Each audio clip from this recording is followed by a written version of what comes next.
Assalamualaikum warahmatullahi wabarakatuh. Alhamdulillah wassalatu wassalamu ala rasulillah. Teman-teman kelas 6 sekalian, apa kabar semuanya? Kita masih bertemu di kelas diniyah, masih dalam bab sholat berjamaah. Ya, kemarin kita sudah membahas tentang keutamaan sholat berjamaah. Ya, di mana hadis yang kemarin Ustadz minta dihafalkan, bagi yang belum menyetorkan ditunggu ya, tentang hadis tentang sholat jamaah. Sholatul jamaati afdalu min sholatil fardhi bi sab'atin wa isyrina darajah. Baik, kita hari ini akan membahas tentang adab-adab sholat berjamaah. Jadi ketika ingin kita melakukan sholat berjamaah atau kita sedang sholat berjamaah, apa saja adab-adab yang harus kita perhatikan. Nah, teman-teman sekalian, di antara adab-adab sholat berjamaah yang perlu kita perhatikan adalah pertama, memilih pakaian yang bagus. Gitu. Dalam Al-Quran disebutkan, ya bani adama khudhu zinatakum inda kulli masjidin. Gitu. Jadi jangan sampai kalau orang mau sholat berjamaah di masjid atau di musola itu memakai kaos yang banyak tulisannya sehingga orang yang di belakangnya itu terganggu dengan tulisan yang ada di kaosnya tersebut.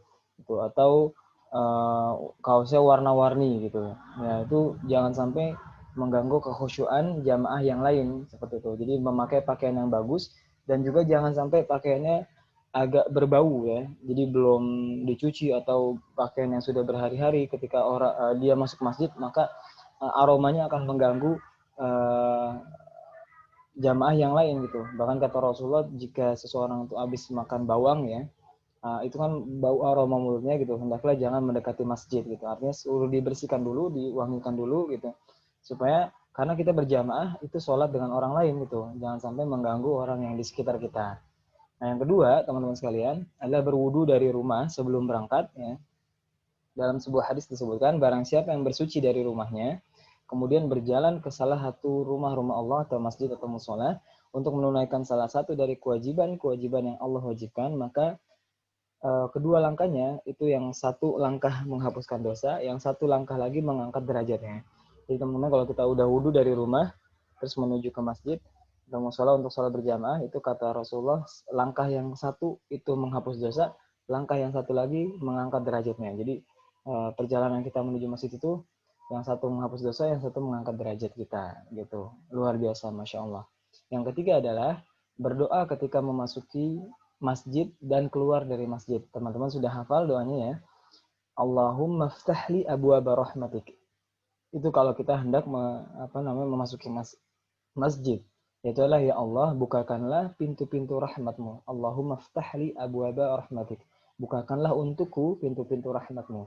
Lalu ketika kita keluar masjid, ya, kita berdoa Allahumma inni as'aluka min fadlik. Ya Allah, aku memohon kepadamu di antara karuniamu. Seperti itu. Dan juga ada di antara sunnahnya, yaitu ketika kita ingin menuju ke masjid, kita berdoa kepada Allah untuk diberikan cahaya gitu. Jadi ada dalam doanya itu diantaranya Allahumma ja'alni fi qalbi nura wa fi lisani nura wa fi sam'i nura wa fi basari nura wa ja'alni min khalfi nura wa min amami nura wa min fawqi nura wa min tahti nura Allahumma a'tini nura. Itu diantara doa untuk menuju masjid ya. Ya Allah, jadikanlah hatiku ini cahaya. Jadikanlah hatiku ini bercahaya, lisanku bercahaya, pendengaranku, penglihatanku, dari belakangku, dari depanku, arah depanku, kananku, atasku, dari atas, dari bawah bercahaya, dan ya Allah berikanlah aku cahaya. Itu diantara doa menuju ke masjid gitu. Nah nanti nggak apa-apa, pelan-pelan kita coba pelajari doa tersebut dan kita hafalkan gitu. Lalu yang keempat adalah sholat 2 rakaat sebelum masjid gitu. Kata Rasulullah, idza dakhala ahadukumul masjid la falyusalli rakaatain qabla an yajlis gitu. Jadi jika seorang dari kalian masukin masjid, maka hendaklah sholat 2 rakaat sebelum dia duduk gitu. Sholat kita biasa mengenal dengan istilah sholat tahiyatul masjid ya, penghormatan atau pensucian kepada masjid. Sholat dua rakaat ya sebelum duduk. Nah, misalnya kita menuju masjid pas azan, nah itu pas kita tiba di masjid itu azan belum selesai. Nah sebelum kita duduk sambil menunggu azan, setelah azan selesai kita sholat 2 rakaat gitu. Ya, jadi sambil nunggu iqamah gitu sebelum kita duduk itu kita sholat 2 rakaat. Lalu kemudian Nah, ketika kita sambil nunggu azan dan iqamah sambil menunggu iqamah itu ada waktu di antara azan dan iqamah, itu adalah di antara waktu doa yang mustajab gitu. Dianjurkan untuk berdoa, kita minta doa apa saja gitu. Jadi doa bainal azan wal iqamah la turad gitu. Doa antara di antara azan dan iqamah itu tidak tertolak kata Rasulullah. Yang keenam ini biasa mungkin kita temukan itu jangan sampai mendahului gerakan imam gitu. Kata Rasulullah dalam sebuah hadis, tidaklah aku mengangkat kepala tidakkah orang yang mengangkat kepalanya sebelum imam takut jika Allah akan mengubah kepalanya menjadi kepala keledai. Ini adalah peringatan dari Rasulullah ya bagi orang yang mendahului gerakan imam. Misalnya imam lagi sujud, ya mereka sujud, ya.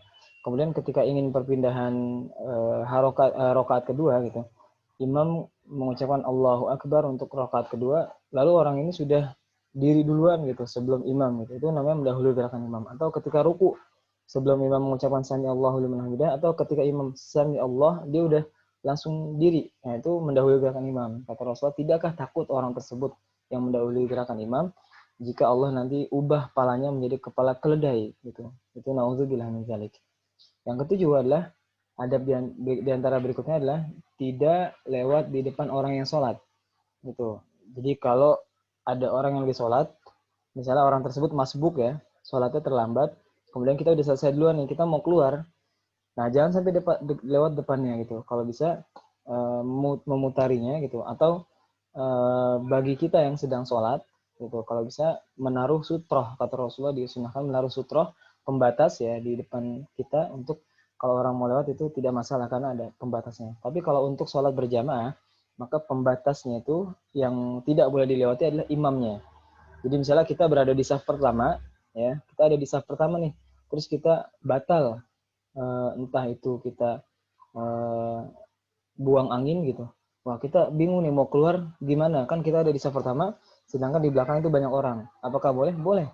Boleh lewatin saja. Kalau dalam sholat berjamaah, karena yang tidak boleh dilewatin adalah imamnya, seperti itu. Jadi yang dimaksud tidak boleh depan lewat orang sholat ini adalah ketika sholat, ada orang yang sedang sholat sendiri gitu, atau lagi sholat berjamaah, ada jamaah yang baru ketika sudah sholat selesai, terus ada jamaah yang baru, itu jangan melewati imamnya.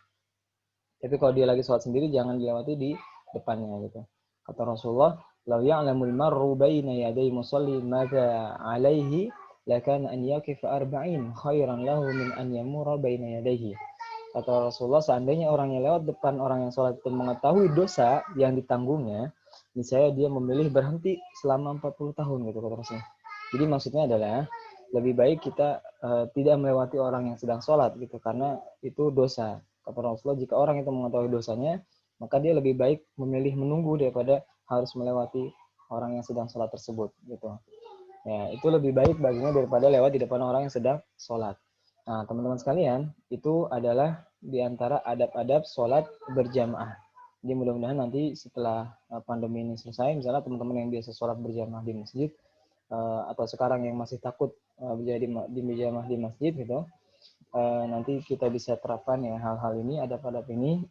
Semoga bisa apa namanya, karena tidak lain tidak bukan hikmahnya adalah agar kita saling menjaga kenyamanan satu sama lain gitu, tidak saling mengganggu dan juga tidak saling apa namanya mengganggu kekhusyuan satu sama lain. Baik, itu sekalian teman-teman sekalian, terima kasih atas perhatiannya di materi pada hari ini, semoga bermanfaat. Assalamualaikum warahmatullahi wabarakatuh.